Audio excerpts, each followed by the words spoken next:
Bonsoir, bienvenue sur ma chaîne où je te propose des histoires apaisantes et captivantes pour t'accompagner vers un sommeil serein. Si tu apprécies ce moment de détente, n'hésite pas à t'abonner et à liker cette vidéo. Ça soutient mon travail et m'aide à te proposer encore plus de récits fascinants. Alors, installe-toi confortablement, laisse les tensions du jour s'évaporer doucement et laisse-toi emporter par l'histoire de ce soir. Louise Mercier avait 34 ans et une routine parfaitement huilée. Chaque matin, son réveil sonnait à 6h45.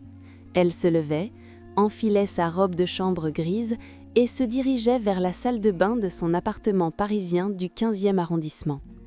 Une douche de 10 minutes exactement, toujours à la même température. Un café noir préparé pendant que ses cheveux séchaient, un toast avec de la confiture d'abricot. Puis le trajet jusqu'au métro, le bureau, la journée, le retour, le dîner solitaire devant une série qu'elle ne regardait qu'à moitié. Une vie qui ressemblait à tant d'autres vies urbaines, fonctionnelle, efficace, vide de surprises. C'est pourquoi, ce matin de novembre, lorsqu'elle entra dans sa salle de bain et que la buée de la douche encore chaude recouvrait le miroir au-dessus du lavabo, elle s'arrêta net. Sur la surface embuée, tracé comme par un doigt invisible, un nom apparaissait en lettres tremblantes. Pauline. Louise cligna des yeux, certaine qu'elle hallucinait.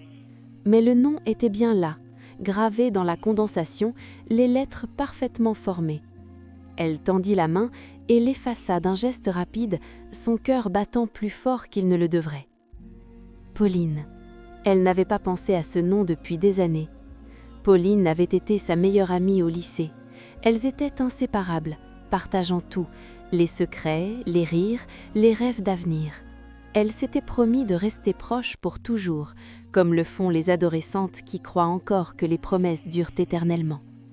Puis la vie les avait séparées. L'université dans des villes différentes, des cercles d'amis qui ne se croisaient pas, des appels de plus en plus espacés, des messages laissés sans réponse. Et un jour, sans vraiment s'en rendre compte, elles avaient cessé de se parler complètement. Louise n'avait plus pensé à Pauline depuis au moins 10 ans, et pourtant, voilà que son nom apparaissait sur son miroir embué comme une accusation douce, comme un rappel de quelque chose qu'elle avait laissé mourir par négligence. Elle se dit que c'était une coïncidence. La buée formait parfois des formes aléatoires qui ressemblaient à des lettres. Son esprit fatigué avait simplement vu un schéma là où il n'y en avait pas. Mais le lendemain matin, cela se reproduisit. Cette fois, le nom était différent. Thomas. Louise sentit sa gorge se serrer. Thomas. Son premier amour, au début de la vingtaine. Un étudiant en philosophie aux yeux clairs et aux idées confuses, qui parlait pendant des heures de Sartre et de liberté, tout en ayant peur de s'engager dans quoi que ce soit. Leur relation avait duré 8 mois. 8 mois intenses, passionnés, où chaque conversation semblait révéler un nouveau pan de l'existence. Puis Thomas avait décidé de partir en Inde pour « se trouver », comme il disait. Il lui avait demandé de l'attendre. Elle avait dit oui, mais au fond d'elle-même, elle savait déjà que c'était fini. Il n'était jamais revenu. Ou plutôt, il était revenu 1 an plus tard, mais Louise était déjà ailleurs, avec quelqu'un d'autre, dans une autre version d'elle-même. Ils s'étaient croisés une fois dans le métro, s'étaient regardés sans se parler, et c'était tout. Pourquoi son nom apparaissait-il maintenant, 15 ans plus tard, sur son miroir embué? Le 3e jour, le nom fut Marguerite, sa grand-mère maternelle, décédée 7 ans auparavant après une longue maladie qu'elle avait affrontée avec une dignité silencieuse. Louise l'avait visitée régulièrement au début, puis de plus en plus, absorbée par son travail, par sa vie qui semblait toujours trop chargée pour prendre le temps de prendre de l'action. Elle se souvient de la dernière visite, 3 semaines avant la mort de Marguerite. La vieille femme était allongée dans son lit d'hôpital, les yeux mi-clos, respirant difficilement. Louise était restée 15 minutes, mal à l'aise, ne sachant quoi dire, puis elle était partie en promettant de revenir bientôt. Elle n'était pas revenue. Le travail, Une deadline importante, un projet qui ne pouvait pas attendre. Marguerite était morte seule, avec pour seule compagnie une infirmière qu'elle ne connaissait pas. Louise essuya le nom d'un geste brusque, refusant de se laisser envahir par la culpabilité.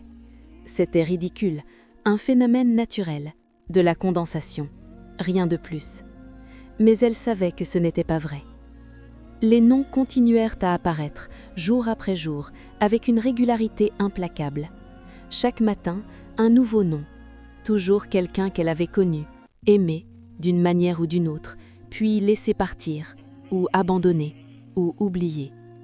Éric, un collègue avec qui elle avait eu une brève alliance il y a 3 ans, elle avait rompu par message, lâchement, parce que c'était plus facile que d'affronter une vraie conversation.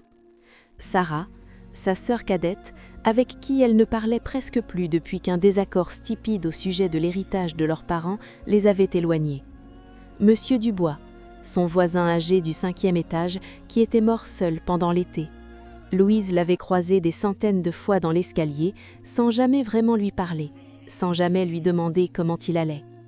Chaque nom était un reproche silencieux, un rappel de tous les liens qu'elle avait laissés se déliter par inattention, par égoïsme, par cette capacité qu'elle avait développée au fil des années de vivre uniquement pour elle-même, de se protéger derrière des murs de routine et d'indifférence. Louise commença à redouter ses douches matinales. Elle essaya de changer sa routine, de se doucher le soir pour éviter le miroir embué du matin. Mais le phénomène continuait. Le nom apparaissait toujours, peu importe l'heure, peu importe les précautions qu'elle prenait. Elle tenta de comprendre d'où cela venait. Elle vérifia la ventilation de la salle de bain, cherchant une explication rationnelle. Peut-être qu'il y avait un problème de condensation qui créait des schémas précis, peut-être que quelqu'un dans l'immeuble lui jouait un tour cruel. Mais au fond d'elle-même, elle savait. Ce n'était pas une blague, ce n'était pas un défaut technique, c'était quelque chose d'autre, quelque chose qui venait d'elle-même, de cette partie d'elle qu'elle avait enterrée sous des années de distance émotionnelle et de relations superficielles. Un soir, n'en pouvant plus, elle appela Pauline. Elle avait retrouvé son numéro après une recherche acharnée sur les réseaux sociaux. Quand la voix familière mais vieillie répondit, Louise sentit sa gorge se nouer. « Pauline, c'est Louise, Louise Mercier. » Un silence, puis « Louise, mon Dieu, ça fait combien de temps ?»« Trop longtemps, » admit Louise. « Je ne sais pas vraiment pourquoi j'appelle. Enfin si, je pensais à toi, et je me suis rendu compte que je n'avais jamais vraiment dit au revoir, qu'on s'était juste éloigné. » Elles parlèrent pendant 2 heures, des souvenirs du lycée, de ce qu'elles étaient devenues, des chemins si différents que leur vie avait pris. Ce n'était pas comme avant, elles n'étaient plus les mêmes personnes, mais il y avait quelque chose de libérateur dans cette conversation, une boucle qui se fermait enfin. Le lendemain matin, le nom sur le miroir n'était pas Pauline, c'était un autre nom, mais quelque chose avait changé dans la façon dont Louise le regardait. Ce n'était plus seulement un reproche, c'était aussi une invitation. Elle commença à agir sur les noms qui apparaissaient. Elle chercha Thomas sur Internet et lui envoya un message simple. « Je me souviens de toi avec tendresse. J'espère que tu as trouvé ce que tu cherchais en Inde. » Il répondit 2 jours plus tard, surpris mais touché.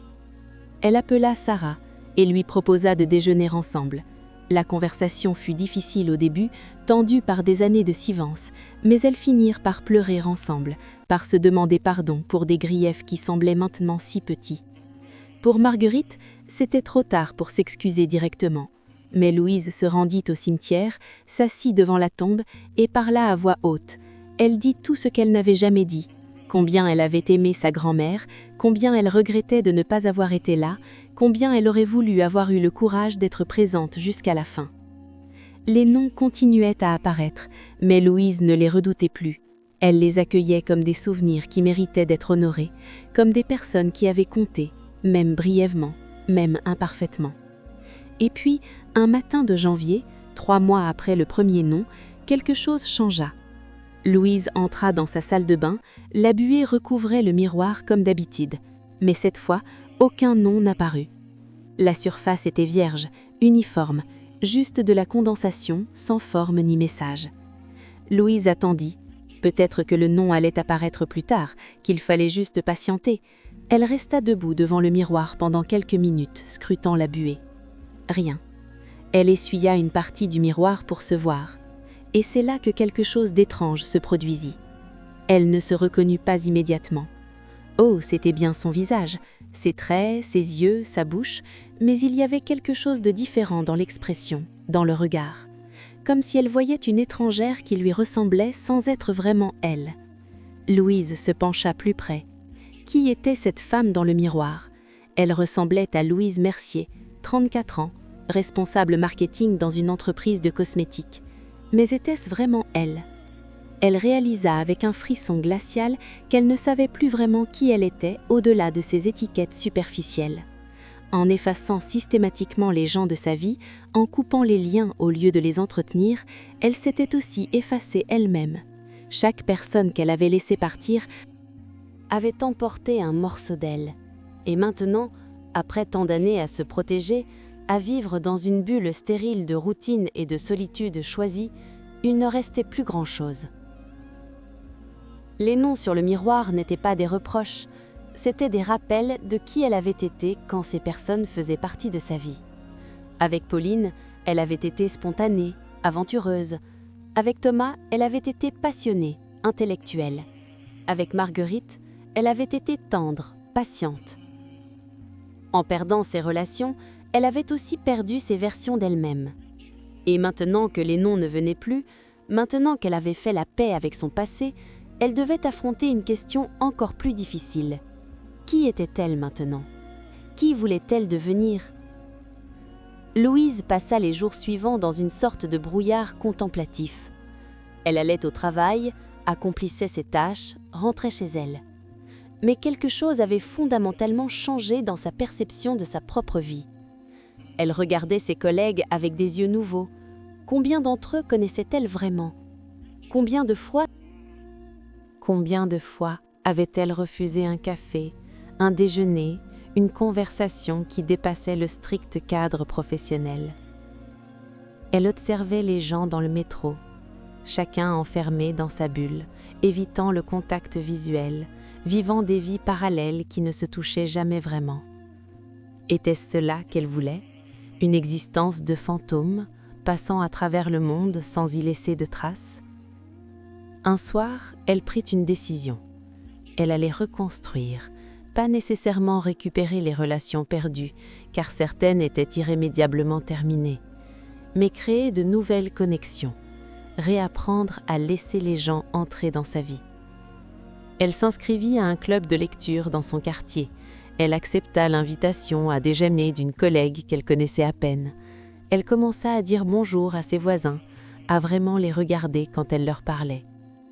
C'était difficile, inconfortable.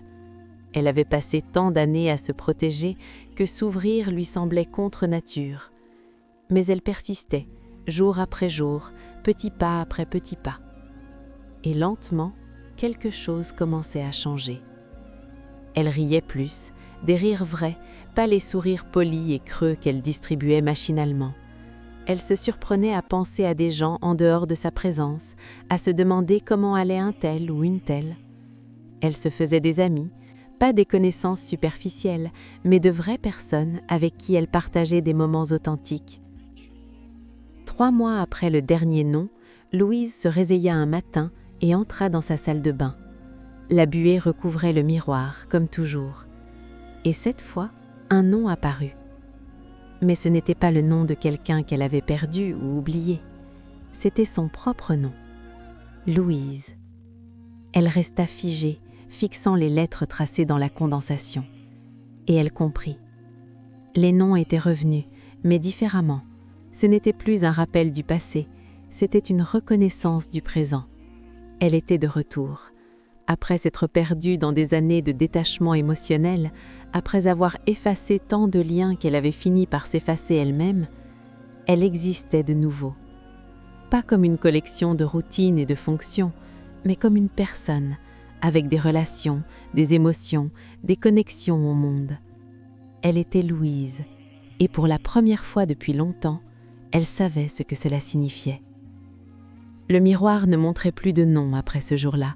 Il n'en avait plus besoin. Le message avait été reçu, compris, intégré.